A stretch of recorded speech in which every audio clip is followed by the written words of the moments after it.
Ladies, how many times have you thought you had a good thing going with a man just to realize he doesn't care as much as you thought he did, and he ends up ghosting you? Let me explain why. It's two reasons. One, the illusion of effort, and two, because a man desires freedom. At the beginning of a relationship, a man knows he has to put in a lot of effort to get you invested. The problem is he's going to start showing you effort without actually truly knowing where his feelings are at. But as girls, we take this that he likes us and start throwing our eggs all in one basket. Now you are invested in a guy that has no idea how he feels about you. The confusing part is that you guys could have a great thing going, great dates, great chemistry, great conversation, and a man will still have the desire to seek someone else. Good luck, ladies, and follow for more. I don't think any of that's true. You know, if you listen real closely, you can actually hear this woman's final brain cell just abandoning all hope and giving up on existence. A man is willing to put in effort with a woman if he thinks she's worth it. But sister, you're clearly not. And it's not that he has to put in effort. It's that it's too much work for something that isn't worth having. And this is a man who'd be willing to drive to a pawn shop that's a 14-hour drive one way because it has a mint, complete in box copy of Final Fantasy III for the Super Nintendo for $45. You're not even worth going to the local gas station to spend 25 cents on a scratched up Tiger handheld copy of the Garfield game. That man would rather keep his peace while hunting down doomgays instead of having to deal with a woman who will offer nothing but demand everything, including his time, energy, and dignity. I'm sorry, sister. We live in an era where Super Nintendo and a Friday night off have way more value than you could ever provide. Hell yeah!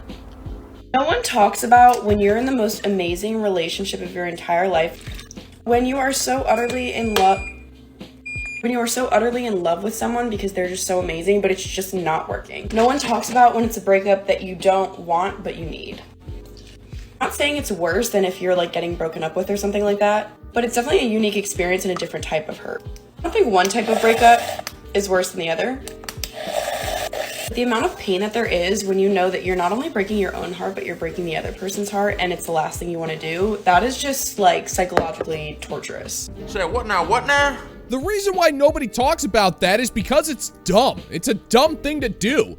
Now, I'm sure there are legitimate reasons why a person would end a perfectly good relationship even when things are going well, but we're not dealing with those rare exceptions. If we were, you would be begging for sympathy, crying, and dramatically going over every detail in a psychologically torturous fashion.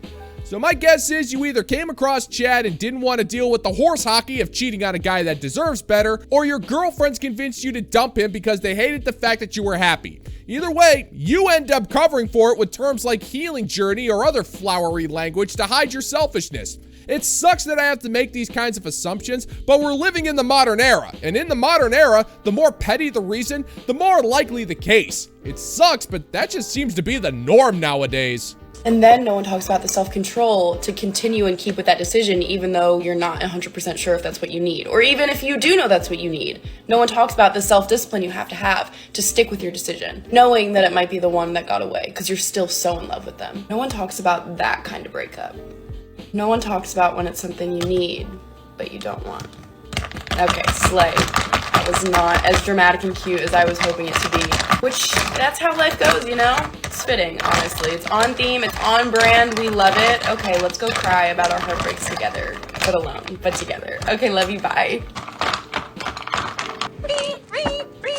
I've come to realize that in the modern woman's mind, if she permanently ends something, it doesn't mean that it's permanently over. And that's because feelings, FOMO, and the knowledge that Chad is only interested in her when the other 6 chicks in his harem aren't available. So when the realization sinks in that you didn't make a good decision, you assume that the guy you hurt will just accept you back once you text him. And by that point, you're just adding insult to injury by effectively telling that guy that he's not good enough when Chad's around, but he makes a perfectly good second fiddle. And considering how you've been going full-on Norman Bates on that novelty-sized ice cube, I'm kind of thinking that you did that guy a huge favor. But if there's one thing I've learned about emotionally impulsive modern women, they are not to be trusted with any form of flatware. The risk for bodily harm is just way too high. It is known. It is known. You said that you're waiting until they fall into the provider role, correct? Yes. So you'll date a guy but you will withhold until he does what? Until, my life is taken care of. I mean, why would I be intimate with you if you don't care about, just because we're intimate doesn't mean you care about me. Show me that you actually care about me. Do stuff. Even just bringing flowers and stuff, anybody could do that and then stop doing that. So I feel like that doesn't, for a man. Couldn't the guy provide for you and then stop providing? Yeah, and then we're not gonna continue our relationship. My question here is, how is this not definitionally prostitution? It's definitely not prostitution. Ooh, yeah. I'm gonna have to go ahead and sort of disagree with you there. Yeah, I'm gonna have to disagree with you on this one, dude, because that's not avenue strolling. It's fairly worse. You see, when dealing with an avenue stroller, it's at least a straightforward exchange. The client provides money, and the woman invites him to play VD Russian roulette. But what this woman is saying is that she is selling her bedroom fun in the form of him having to buy her gifts, giving her flowers, and taking her out on dates and doing all of the things she expects of him while having a total disregard for the needs and the feelings of the man. That's psychological manipulation, and modern women love to do this to the men they don't respect. She is making an average man pay 8 times the market value for something that she let Chad, Tyrone, Raphael, Takeda, Chang, Wang, Sasha, and Frank have for free on multiple occasions. And she honestly sits there and thinks that she can get away with this kind of behavior. But the reality is that there are plenty of simps out there who'll be more than happy to pay premium prices for damaged goods. So I guess there really is a sucker born every minute. Oh, you're right. And when you're right, you're right. And you're always right. I want to hear stories of people who are now in a happy, committed relationship, even though initially they were not physically attracted to this person ever, at all. Because I'm dating a ton of guys, and I realize after the second or third date, they fall into these 2 buckets. The first bucket is that I'm physically very attracted to them, but I do not like their personality at all. I don't think I could stand them for another date. The second category is I am not physically attracted to them at all, but love their personality. So I'd be curious to know if any happy things have come out of the second bucket, or if I, basically trying to see if I should just settle or keep dating.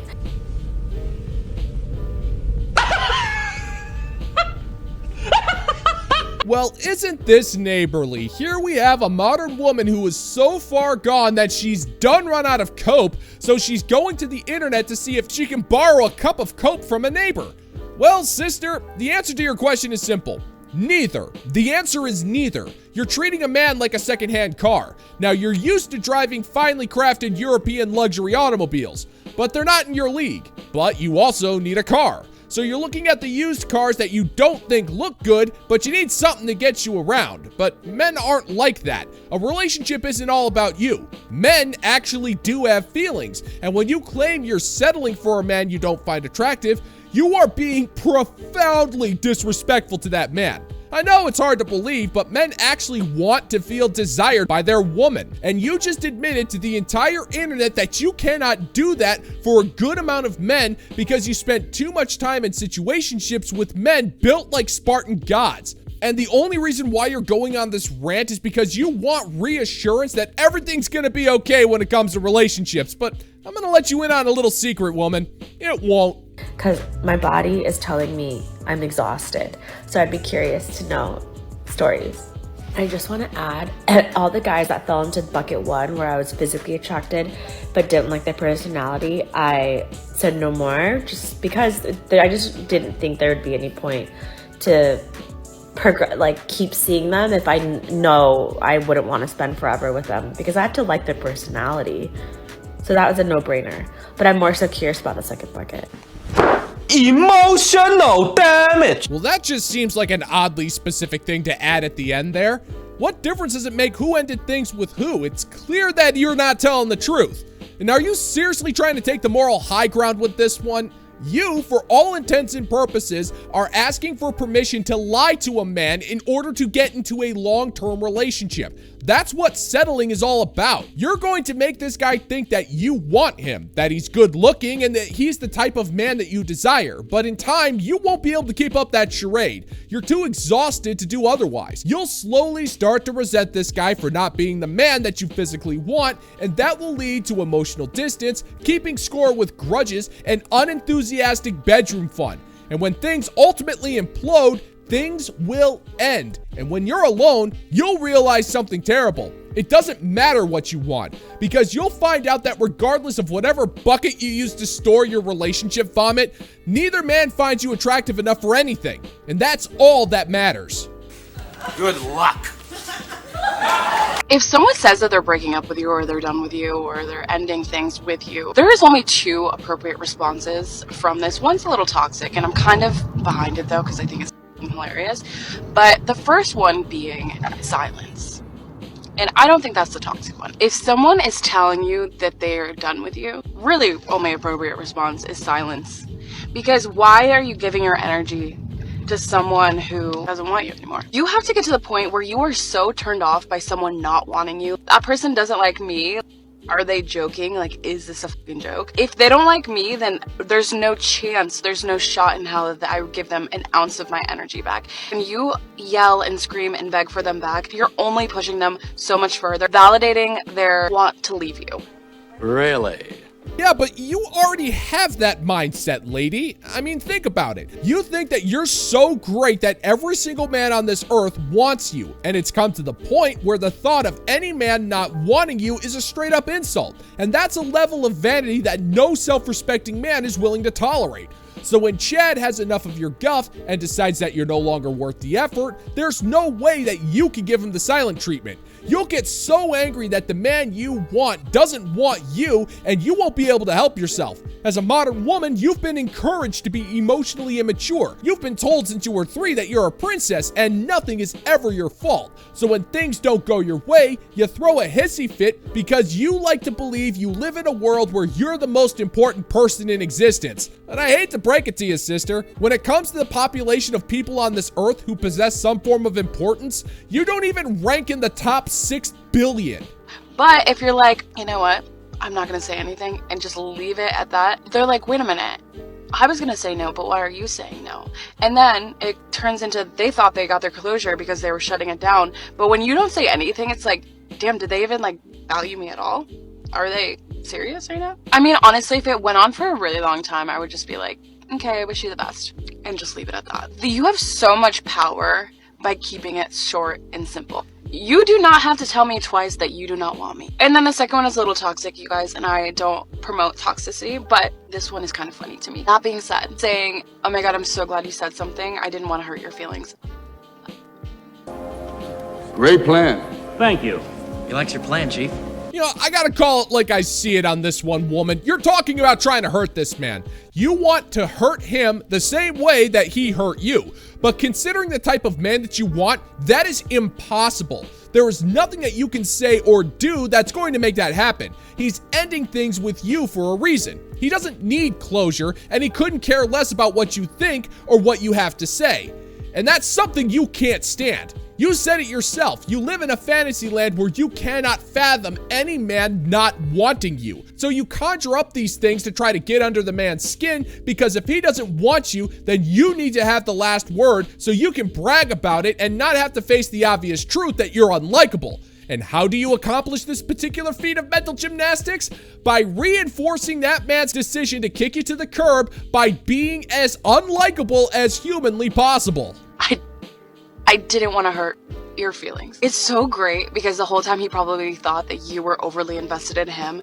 And then when you flip it around, it's like, wait a minute, what? Anyway, if someone is trying to leave you, just fucking let them. Just let it. Just let it be, because it is so embarrassing trying to beg and plead and trying to get someone back into your life that clearly does not want you. You should be so turned off by someone not wanting you. Someone like you that they just turned down.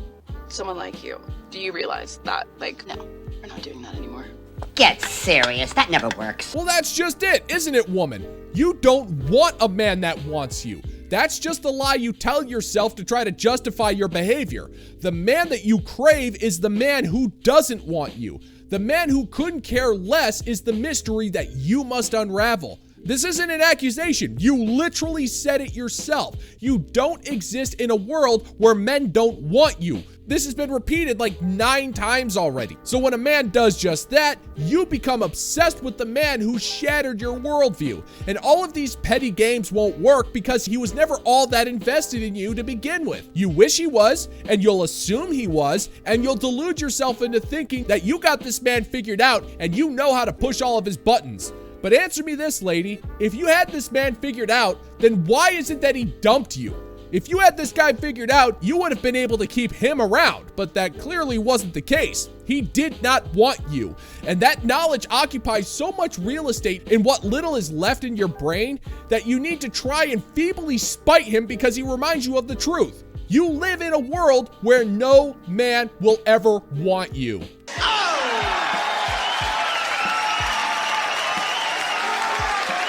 And that's gonna do it for today's video, gentlemen and gents. And as always, if you find that my particular brand of comedy is bringing you to the brink of laughter, then why don't you scroll on down and click that like and subscribe button.